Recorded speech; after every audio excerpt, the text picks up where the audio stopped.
매출이 잘 나올 수 있을까요? 이게 초보자들이 왜 쉽냐면은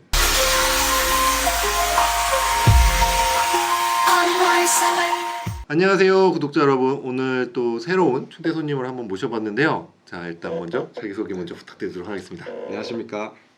현재 온라인에서 브랜드 정품 편집샵을 운영하고 있는 28살 앵코놈이라고 합니다. 근데 28살이세요? 네, 맞습니다. 아, 28살 때 벌써 사업을 시작하신 거죠? 네, 그렇습니다. 언제부터 시작하셨어요? 원래라면은 제일 처음 온라인 이커머스를 진입했을 때는 한 25살 정도였거든요. 그런데 이 브랜드 정품 편집샵을 운영하는 거는 27살 4월 달부터 시작을 했습니다. 그러면은 지금이 11월이니까 1년 7개월 정도 되신 거네요. 네. 그러면 지금 한 1년 7개월 정도 진행을 하셨는데 매출은 지금 어느 정도 나오세요? 저번 달 매출이 2억 원 넘었고요. 11월 달 지금 어제 확인을 해봤는데 2억 2천만 원 정도 나왔습니다. 그 순수하게 브랜드 매출만으로 지금 올리시고 계신 네. 매출이신 거죠? 네, 그렇습니다. 제 채널에는 아무래도 이제 온라인 셀링을 처음 시작하시는 분들이나 온라인 셀링을 시작하신 지 오래되시지 않은 고인물 분들은 사실 많지 않은 것 같고 좀 적은 것 같아요. 근데 그런 분들이 만약에 그 앵코노미님이 진행하시는 브랜드 유통을 한다, 그러면 좀 매출이 잘 나올 수 있을까요? 네, 당연합니다. 왜냐하면 제가 아까 말씀드렸다시피 25살 때 처음으로 이커머스 사업에 발을 들였다고 했는데 그때 당시에 판매했던 제품이 동대문 보세 의류를 떼가지고 스마트 스토어에 판매를 했었어요. 네네. 그때 당시에는 월 매출 100만 원이 나오는 것도 되게 힘들었거든요. 그러고 나서 한 2년을 거의 소싱에 미쳐 있었던 것 같아요. 2년 동안 계속 소싱에 미쳐 있다가 브랜드 제품을 판매해도 된다는 걸 알게 되고 나서 그 사업을 이제 브랜드 제품으로 전환을 시켰거든요. 그 이후로 사업 4개월 차에 처음으로 매출이 2천만 원으로 확 뛰었고요. 아, 그렇게 빨리요? 네네. 그리고 7개월 차에 1억 7천만 원 달성했었습니다. 이야. 이게 초보자들이 왜 쉽냐면은 일단 첫 번째로는 브랜드 제품을 실제로 판매하고 있는 판매자들이 이 키워드 분석을 해보면은 그렇게 많지가 않거든요. 수요는 되게 많은데 네네네네. 실질적으로 판매자들이 엄청 적게 있어요. 그렇기 때문에 초보자분들도 쉽게 진입할 수 있는 시장이고, 그리고 두 번째로 상세 페이지가 딱히 필요가 없어요. 이제 예를 들어서 우리가 어떤 특정 제품을 수입해서 내 스토어에 판매를 하려면은 그 제품에 대한 상세 페이지를 엄청 잘 꾸며야 되잖아요. 그렇죠. 근데 이 초보자 입장에서는 그 제품에 대한 소구점이나 카피라이팅 문구, 그리고 디자인하는 거 이런 것도 되게 허들이 높거든요. 맞아요. 그런데 이제 브랜드 유통을 하게 되시면은 상세 페이지를 간단하게 딱 하나만 제작하시면 됩니다.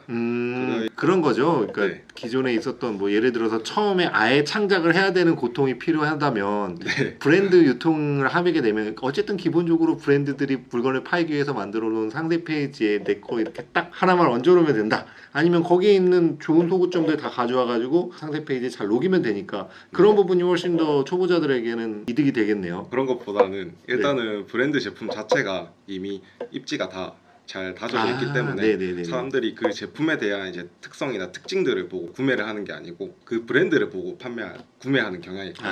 그러니까 굳이 상세 페이지를 상세하게 안 만들어도 어차피 뭐 예를 들어서 뭐 폴로 랄프 로렌 가디건을 살 사람은 그걸 산다. 약간 그런 느낌이군요. 네네. 그렇기 때문에 스토어에 이제 공지사항으로 이 판매처는 정품 판매처다라는 점만 하나 만들어 주시면 되거든요. 그런 문구 하나만 만들어 놔도 제품을 A부터 Z까지 올린다 해도 똑같이 그 상세 페이지 하나로 적용을 시켜서 판매를 할 수가 있거든요. 그리고 세 번째가 이제 기술적인 마케팅이 필요가 없죠.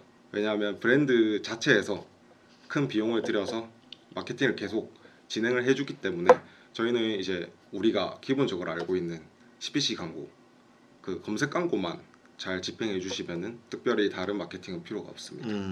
기본적으로 브랜드라는 게 워낙 탄탄하게 다져놓은 게 있기 때문에 저희는 살짝 그 위에 뭔가 하나만 딱 올려놓고 내 물건만 살짝 판다, 그 명성에 의지해서 딱 그 정도로 생각하면 되겠네요. 네, 맞습니다. 네, 좋습니다. 자, 이렇게 좋은 브랜드 유통을 만약에 진행을 한다 그러면 어떤 플랫폼이 좀 좋을까요? 너무 많잖아요, 굉장히 요즘에. 어떤 플랫폼이 가장 좋다고 생각하세요? 제 생각으로는 일단 첫 번째로 네이버 스마트 스토어, 그리고 두 번째가 이 중개거래 플랫폼 크림, 이 두 가지가 가장 적합하다고 생각을 합니다. 두 개 다 네이버 거네요. 혹시 네이버 출신 아니시죠? 그러면 일단은 제일 좀 메인으로 진행해야 되는 게 스마트 네. 스토어, 그다음에 스크림 이렇게 두 개를 좀 메인으로 진행하는 게 좋다라는 네. 말씀이신 거죠? 맞습니다.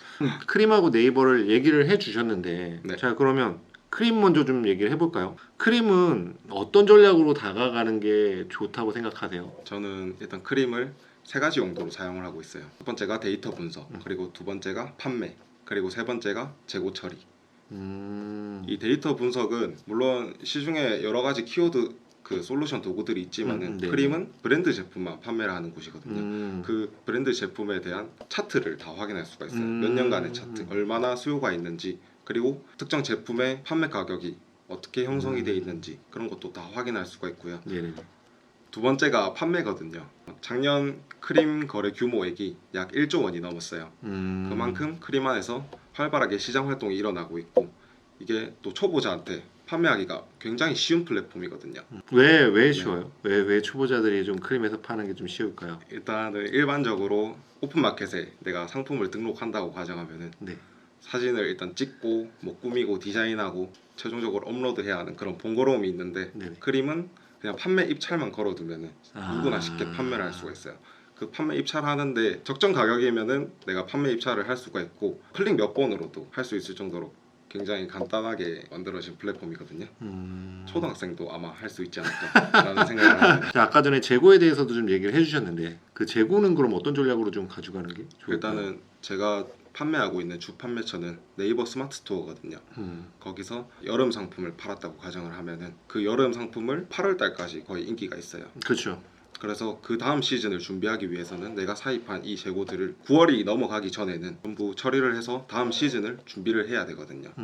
그때 8월에 오픈마켓에도 판매를 하고 동시에 크림에도 판매를 해서 다음 시즌을 위한 자금 확보 수단으로 이용하고 있습니다. 그렇죠. 저는 개인적으로 의류나 신발 같은 경우는 생물이라고 생각해요. 그런 거죠. 꽃, 채소, 생선 이런 거 같이 그 시기가 딱 지나가면 정말로 가격이 쭉쭉쭉쭉 떨어지거든요. 네. 예, 그렇기 때문에 네이버를 주로 팔고 있고, 네이버에서 안 파는 걸 최대한 빨리 떨구기 위해서 브랜드를 살려고 하는 사람들의 수요가 많이 몰려있는 크림에서 판다라고 지금 얘기를 해주시는 것 같아요. 네. 그게 맞는 거죠? 네, 맞습니다. 이게 초보자 분들이 혹시라도 재고를 사입해서 그게 물리게 된다면 언제든지 크림에 재고 처리를 할 수 있기 때문에 이 재고 리스크에서도 조금 안정적인 사업이다라고 말씀드릴 수가 있습니다. 그렇죠. 그러면 브랜드 유통을 할 때는 꼭 크림이라는 곳은 꼭 가져가야 되는, 약간 네. 좀 저렴하게 팔 수는 있겠죠. 뭐 이익이 좀 덜 남을 수는 있겠지만 어쨌든 꼭 가져가야 되는 플랫폼 중에 하나라고 보여지네요. 네, 맞습니다.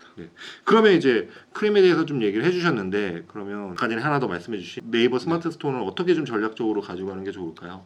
우선은 네이버는 전략을 짜기 전에 이 네이버의 특성을 잘 아셔야 돼요. 네이버는 다른 오픈마켓이랑은 다르게 검색 포털 플랫폼이기 때문에 이 검색 SEO라는 알고리즘이 적용이 돼 있거든요. 네네네. 스마트 스토어에서는 SEO가 상품명과 큰 관련이 있어요. 아, 네네. 상품명 안에 들어가는 이 키워드들을 잘 적용을 시켜가지고 여러 검색어에서 다양하게 노출시켜주는 것이 굉장히 중요합니다. 그러면은 사실 네이버가 크림보다는 조금 더 신경을 써서 올려야겠네요. 네, 맞습니다. SEO도 좀 생각을 해야 되고. 네네. 이게 SEO가 이렇게 딱 초보자들이 들었을 때 굉장히 어려운 말 같은데, 네. 실제로 뭐 요즘 뭐 유튜브나 블로그 이런 데 정보들이 굉장히 많잖아요. 그렇죠. 그런 데서 찾아보고 30분 정도만 공부해도 누구나 쉽게 상품을 등록할 수가 있습니다. 정말 30분인가요? SEO 관련돼서 얘기를 해주셨는데, SEO는 사실 키워드가 메인이잖아요. 네, 맞습니다. 또 결국엔 또 돌고 돌아서 키워드라는 단어로 왔는데, 그러면 처음이신 분들이 많으시니까 키워드가 뭔지부터 좀 설명을 해주실 수 있으실까요?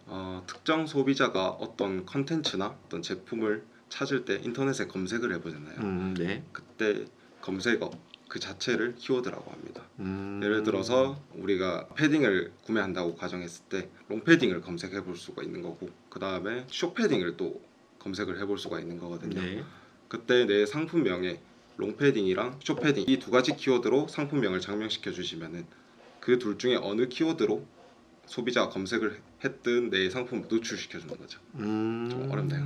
아니요. 그 사실 키워드라는 거는 아까 전에 말씀해 주셨듯이 유튜브만 조금만 찾아봐도 많이 나와 있을 거고, 뭐 여기서 지금 이코노미님이 말씀해 주신 거에서 조금 더 궁금하면 시청자분들은 다른 곳을 좀 찾아보실 거라고 생각을 할 거예요. 결국에는 하는데, 그러면 사실 우리는 키워드가 중요하지 않아요. 그렇잖아요. 키워드가 뭔지 그게 왜 중요해? 제가 정말로 궁금한 건 월 2억 지금 네. 넘게 나오고 계시는데 매출이 그런 앵코노미님만의 키워드 찾는 법이 궁금하죠. 찾는 법이요. 브랜드 제품을 판매하는 사람들한테만 유일하게 적용되는 혜택. 저도 이 방법을 사용해서 빠르게 매출을 낼 수 있었던 이유 중 하나고요.